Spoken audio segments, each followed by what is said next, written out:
प्रदोष, शिवरात्रि, सोमवार तीनों एक ही दिन पड़ रहा है। प्रदोष पड़ती है तो शंकर भगवान कैलाश पर निवास करते हैं। हमारे यहाँ कहते हैं सोमवार की जो प्रदोष पड़ती है वो इच्छा पूर्ति करती है।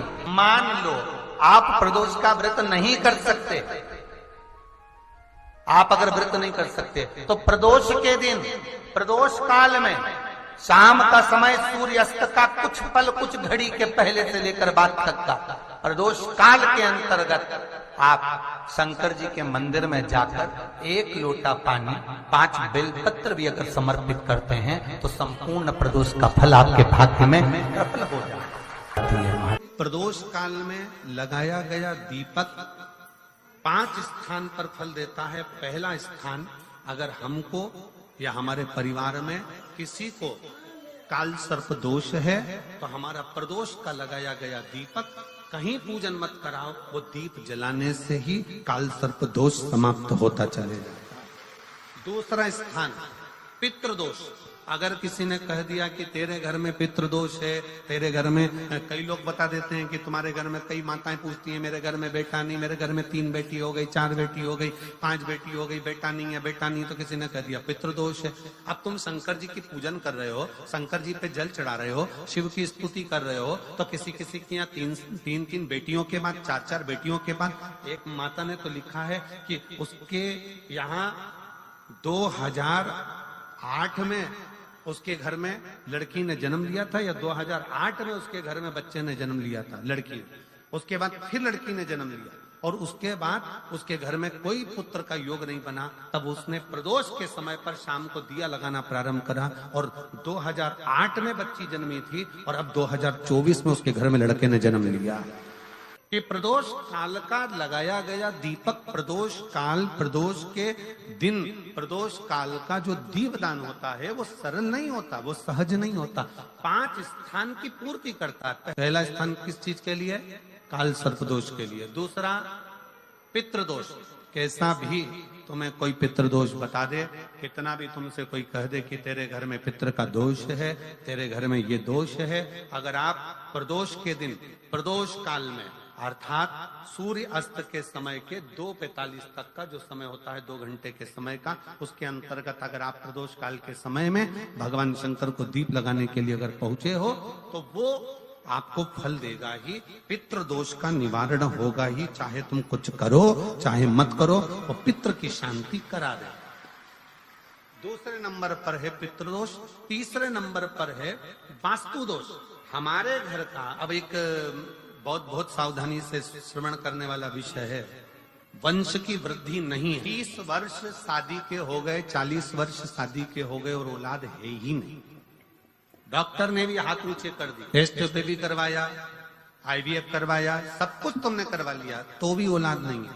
तब आखिरी में एक काम चालू करो, प्रदोष का दिन दोनों पति पत्नी व्रत चालू कर दो प्रदोष का, और प्रदोष काल में शाम के समय जाकर एक ही दिए में 2 लंबी बाती जानते हो ना, रुई की लंबी कपास की बाती 2, और दोनों बाती एक ही दिए में रखकर पति पत्नी दोनों उसको प्रज्वलित करना प्रारंभ करें, बाबा संतान देकर ही रहेगा।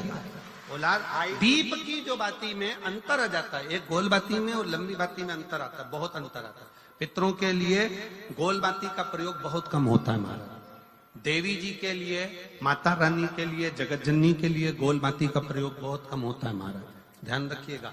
एक पितृ के लिए, एक जगत जननी जगदम्बा दुर्गा भवानी के लिए गोल बाती का प्रयोग कम होता है, लंबी बाती का प्रयोग ज्यादा। क्यों? क्योंकि हमारे घर की कुल देवी और हमारे घर के पितर हमारे वंश की वृद्धि करें, इसलिए लंबी बाती रखी जाती है, जिससे हमारा वंश बहुत लंबा चले, बहुत उन्नति की ओर बढ़े, इसलिए लंबी बाती। शिव महापुराण की कथा कहती है 5 जगह पर हमारा जलाया गया एक दीप जो प्रदोष के दिन, प्रदोष काल में लगाया जाता है, 5 जगह पर भारी पड़ता है। पहले नंबर पर, जम के बोलते जाओ, काल सर्पदोष। दूसरे नंबर पर पितृदोष। तीसरे नंबर पर घर का वास्तु दोष। हमारे घर में कितना भी वास्तु दोष है, कोई ने कह दिया यहाँ बाथरूम नहीं बनना थी, यहाँ पर शौचालय नहीं बनना था, यहाँ सीढ़ी नहीं बनना थी, वो सीढ़ी वहां बनना थी, ये सीढ़ी वहां बनना थी।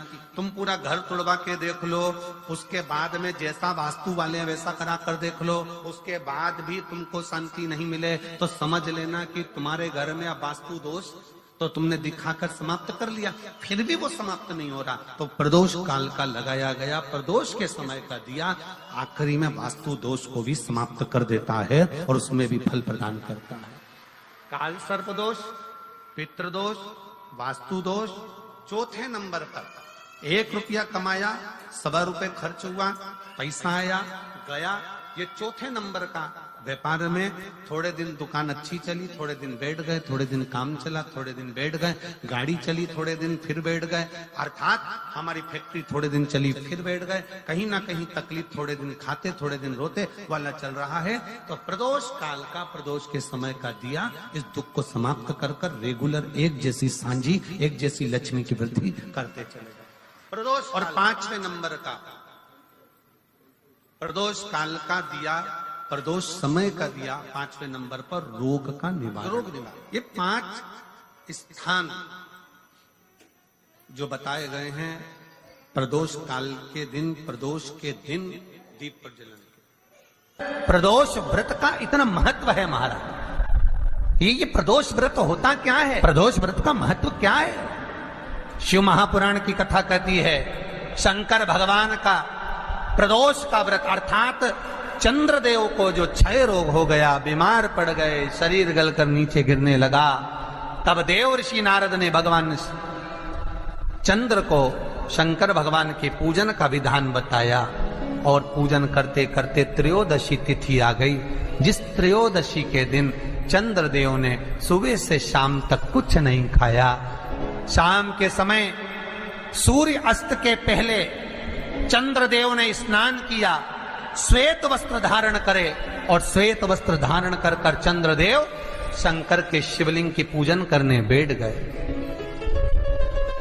शंकर भगवान के शिवलिंग की पूजन जब चंद्रदेव ने करी, हाथ में अक्षत लेकर चंद्रदेव ने शंकर को समर्पित करे, ओम उमापति नमः कहकर जब चंद्रदेव ने शिव को समर्पित करे, भगवान शंकर त्रयोदशी के दिन प्रदोष समय में, प्रदोष काल में प्रकट हो गए और प्रकट होकर बोले, हे चंद्र, तुमने आज मेरा अनुरोधन किया है, आज मेरा स्मरण किया है, जाओ आज त्रयोदशी के दिन प्रदोष काल में मैं तुम्हारे शरीर को स्वस्थ करता हूं। तब से ये प्रदोष व्रत प्रारंभ हुआ है महाराज। किसने करा है प्रदोष व्रत? भगवान विष्णु ने करा था। जब घोड़े का मुंह लगा हयग्रीव अवतार, लक्ष्मी जी हंस दी थी तो घोड़े का मुंह भगवान विष्णु का लगा, तब भगवान विष्णु ने प्रदोष व्रत करा था। भगवान प्रदोष व्रत 11, 26 अवश्य करना चाहिए, या तो 11 करो या 26 करो, करना चाहिए। प्रदोष कोई साधारण सा व्रत नहीं है, प्रदोष कोई निम्नता व्रत नहीं है, सहजता का। एक एक प्रदोष का महत्व शास्त्र वर्णन करता, शिव महापुराण कहती है एक एक प्रदोष का महत्व, एक एक प्रदोष। सोमवार की अगर प्रदोष पड़ती है, बहुत ध्यान से सुनना महाराज, सोमवार की प्रदोष पड़ती है तो शंकर भगवान कैलाश पर निवास करते हैं। मंगलवार की प्रदोष पड़ती है तो शिव काशी में निवास करते हैं। बुधवार की प्रदोष पड़ती है तो शिव रजत भवन में निवास करते हैं। गुरुवार की प्रदोष पड़ती है तो शिव गंगा के स्थल पर निवास करते हैं। शुक्रवार की अगर प्रदोष पड़ती है तो शिव नीलकंठ पर विराजमान होते हैं। शनिवार की अगर प्रदोष पड़ती है तो शिव शमी के वृक्ष के नीचे रहते हैं। और रविवार की जब प्रदोष पड़ती है तो शिव बेलपत्र के पेड़ के नीचे निवास करते हैं। महाराज, ये एकादशी शंकर से कह रही है कि आपका स्थान ये नहीं कि आप कैलाश पर मिले, उस बार को, उस तिथि के दिन, उस अनुकूल। हमारे यहाँ कहते हैं सोमवार की जो प्रदोष पड़ती है वो इच्छा पूर्ति करती है, मंगलवार की प्रदोष रोग से मुक्ति देती है, बुधवार की